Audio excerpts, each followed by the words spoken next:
మీలో చాలా మందికి ఇది తెలియదు.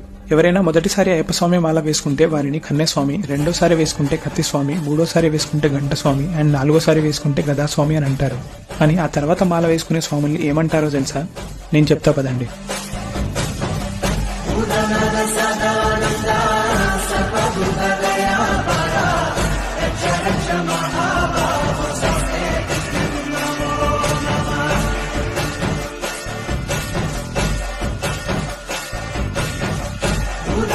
Sada